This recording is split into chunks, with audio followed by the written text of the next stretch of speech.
Hi everyone, welcome back to the channel and a new video on the Highlands fishing DLC. Just hitching up to the sea drill at the moment because my plan today, at least for a start, is to get some more drilling done because we've got a few empty fields. We've got field 24 and 22, they're both empty. We're just waiting for quite a few fields to be ready to harvest. That's a grass field, but these two here are growing still, they need to be harvested. So that's the soybeans and the sunflowers, so they'll be harvested next month. They're not ready yet. So in the meantime I'm going to get the drilling done. These two can be drilled now. Probably do wheat and barley. That one probably do barley and that one wheat. So we'll get them done today first of all. I'll get the help to do the drilling though because I need to do some spraying. I've got the other two fields, these two, the two canola fields that we've already drilled, 20 and 23, both need to be sprayed for weeds. So I'll get that done while the helper makes a start on the drilling. Just going to get the tractor over to the field though first of all and get it going. And then I'll let the helper take over with that, and I'll go and get the sprayer on and start spraying for the weeds. Also, is the price, I looked at the price of the milk, the goat's milk, last episode, and I think I found out that it actually, although it was showing September as the best month, it actually has changed now to October. So we'll wait another month I think to do that, because I want to get the best possible price for the milk, within reason. I think the best month is probably January, but that means leaving it a bit longer, quite a bit longer, so I'd rather get it sold relatively soon. But not that we're desperate for the money actually, we're doing alright at the moment. We've been selling so much stuff to the castle building project that that has actually helped a lot with the finances. But obviously you can have too much money and it would be nice to get some more, so I can pay for things like the oil mill, which I'll be building very soon. Let's just get that going now on a helper. So we're doing this one with barley, and I'll do the other one as wheat I think, so that can go off and do its thing. How is the pH on this field? It's good. Okay, that's not too bad. I think that's good enough. I think if it's good or perfect I'll leave it. It's only a problem if it starts to say okay or bad. Then it would definitely need doing, bad especially, but okay is not really good enough either. But good is good enough for me, so we'll leave that for now. Let's now go to the other tractor. This one should be powerful enough to run the sprayer. I know it does struggle with some things, but it's not too bad for things like spraying, so I'll go and put the sprayer on this tractor now, and we'll go and spray those two fields of canola for the weeds.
So as you can see there, both those two fields are now sprayed and all the weeds are killed off, and the helper over here is doing the drilling, going on very well, and I think on the headlands now, so almost finished, and then we can move on to that one. Of course that field will need to be rolled as well, both of them will need to be rolled, so I'll need to go and get the roller on. This tractor does struggle to pull the roller though, that's my concern. Do really need to get a bigger tractor, I think, to be able to pull the rollers a bit better. I'll have a look to see if there's anything good in the used sale, but I doubt it. Doubt there's any decent sized tractors in the used sale, but you never know, might be lucky. But if not, probably have to look at getting a new one. But I don't want to spend too much because I do need the money for, as I said earlier, building the oil mill to process the canola oil and also the sunflower oil when that's ready. I also need to buy the other fish breeding tent, which is down at the bottom of the map, to replace the one that I'm about to get rid of with the oil mill. So yeah, I need quite a bit of money spare, and doing those two things will use up most of what I've got in the bank, I think. So I don't really want to be spending a fortune on a new tractor. Might not be able to get one today. It would be good to get the oil mill built actually, and then I'll know how much money I've actually got left over, because I don't know exactly how much it's going to cost. But I imagine it will be quite a considerable chunk of what I've got in the bank there. I should think I'll be left with about 100,000 after I've done that. I don't know why this spray never folds up properly after I've used it. It's really weird. It's the only one that seems to do it, or at least on this map anyway. It seems okay on other maps I've played, I'm sure, but yeah, on this map it's a bit weird. Anyway, yes, so we can't get rid of this until it's finished, or emptied of the young trout, and it's still got 1800. But I wonder if I'm just thinking if I change that to storing, maybe it will spawn a pallet. I'm not sure whether it's a 1,000 or 2,000 litre pallet, but that would speed up the process. I probably should have done this before, if it will do it, but I don't know whether it will. I think it does it. Oh, it does it every hour, so it would have to wait until 12 o'clock before it will spawn. But I've set it to storing, just out of interest to see if it will appear, and then I could get rid of that today. I don't like it anyway. It's floating, and I'll try and replace it with something that's not floating, hopefully. But I can't guarantee that, but we'll see. Right, so we do need to get rolling, and I'll get the help to do it because it won't be as painful to watch then, because I know it's going to struggle. Oh, let's just check the use cell, as I said I was going to check that, but no, there isn't one. I do need something of a quite considerable horsepower to be able to pull the roller, so especially up the hills. Just thinking something cheapish. I do like the fast track that comes with this DLC, the Highlands Fishing DLC fast tracks. I do quite like those. That's 171,000 for the start horsepower, which is 170, which isn't great. 178. If we went for the maximum horsepower on this tractor, it would be 200,000. So that's quite a good amount of money. That is, it's quite a lot. But it would be nice to get one. So, shall we go for it? I think I probably will. Let's go for it, because I know I've been saying for quite a while we need to get a bigger tractor, so it would be nice to have. Although it's only 235 horsepower, it's not amazing, is it really, that? Don't know whether you can get more for your money. You see, this one, the Vultra, is better value for money, I think. Let's see how much that one is for the biggest engine. This one. Oh no, it is more. So yeah, no, the fast track, and also it's faster as well, isn't it? What's the road speed on this one? 37 miles an hour. Yeah, it's pretty good. No, let's go for it. I do want to get it. So this is the smallest one of the newer series of fast tracks, but it's still a big upgrade over what we've got. Although I'm not going to sell the old one that I'm using at the moment, because it's still handy for other things. There are jobs that this one can do when the other two are busy, so I will keep hold of it for the time being, but I may change it at some point, because it is a little on the small side horsepower wise. Okay, here we go. So we'll do the rolling with this one. Oh, this one is four-wheel steering as well, that's nice. Four-wheel steering does help with manoeuvrability and stuff, so yeah. Anyway, we'll go and put the roller on, and I will then, as I've got the more powerful tractor, it should be able to pull it now without too much issue, so I'll do it myself, and then we'll move the seed drill when that's finished, which it almost is, I think. It's almost finished. We'll move the seed drill to the next field once that's done.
Right, so that was a bit of a delay. I had to go and refill the drill with fertiliser there, but I've got it back on track now. It's back in the other field working, so we can now get on with the rolling.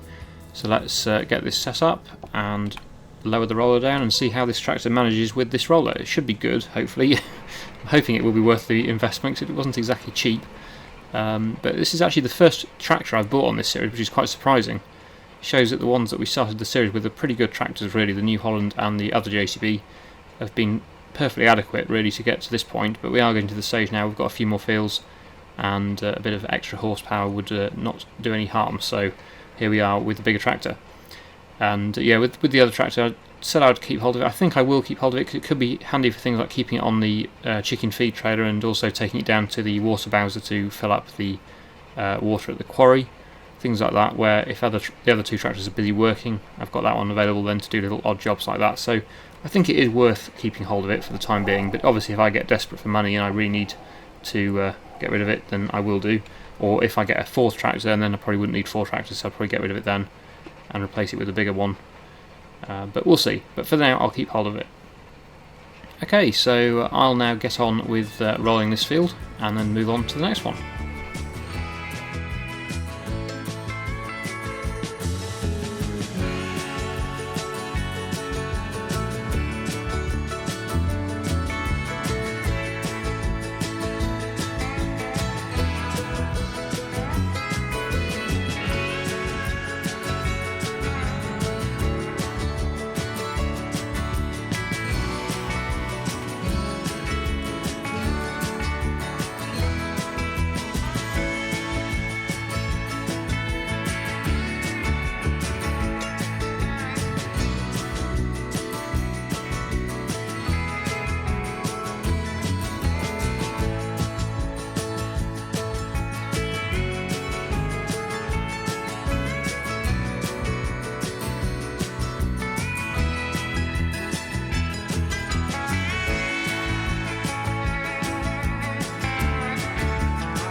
First field is rolled, now onto this one. The helper's just finished drilling that one, so the drill can come back to the yard. Just thought I'd check to see if that pallet had spawned. I don't think it has. I think obviously there must be 2,000 litre pallets, so just missed out on that. That's a shame, but never mind. It shouldn't take too much longer for the remaining fish to go into the offshore fish production. So let's just resume the distributing of this, because it looks like it's not going to spawn. No, it's not. So back to distributing. We'll get rid of those last 1,800 fish, and then this will be gone. So it looks like next month, October, will be the month where this can finally go, and replace it with an oil mill, which means that all the canola from the store can go into this, along with these sunflowers, and that will free up space in my grain store for the soybeans, and that way I don't have to buy a silo yet, although the time may come. But at the moment I'm just obviously, as you can see, trying my best to avoid having to build a silo, because it's just another expense that I'm trying not to spend at the moment.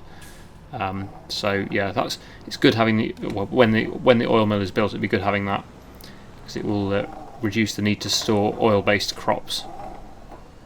And yeah, if I can just then, and also yeah, the chickens will eat the wheat and the barley as well, so, or some of it. So whatever doesn't go in the windmill, I need to keep some for the windmill, obviously, because that's in construction at the moment. That will be taking quite a bit of my wheat and barley, but I do need to keep some back for the chickens. So some can stay in the trailer for the chickens, and then the rest can go to the windmill. And then yeah, there shouldn't be too much need for a silo, in addition to the one I've already got. So that will just be storing eventually it will just be storing the soybeans and stuff that can't go to the windmill or the oil mill or anything like that. So that's what I'm planning. I'm trying not to build a silo because it is a bit of an expense that you don't really need necessarily. It would make life easier, but it's not essential at the moment. So yeah, that's what my thinking is on that. Anyway, let's get this final field rolled and take the seed drill back to the yard. I'm going to have to take that back in a second when I get to it, because I think it's parked in my way, so I might as well just take it back when I get over there, and then we'll finish off rolling this field.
So that is all these two, or actually 4 fields in total drilled now, ready for next year.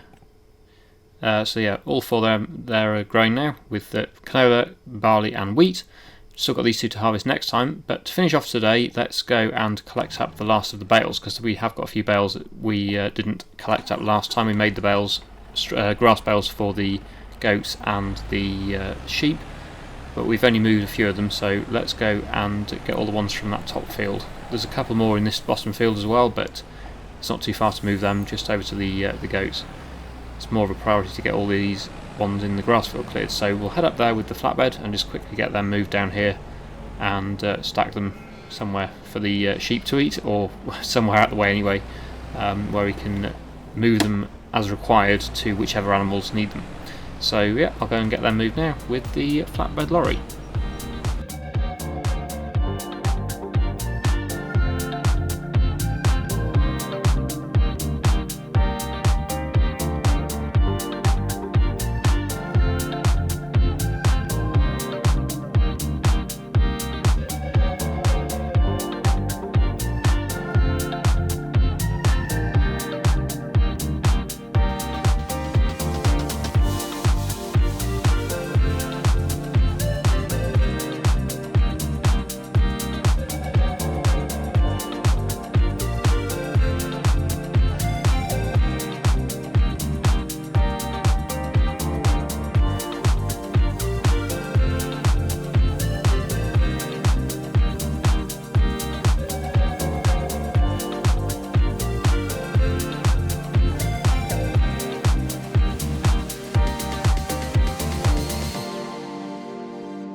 There we go, that is all the bales moved from that field. That's all cleared and delivered to where the sheep are, but although some of them will probably be moved to the goats as well in the future, depending on which animals need them first basically, but that should be enough bales now for quite a while, I think, at least a year I would have thought, so certainly over the winter anyway, so it'll be good for that.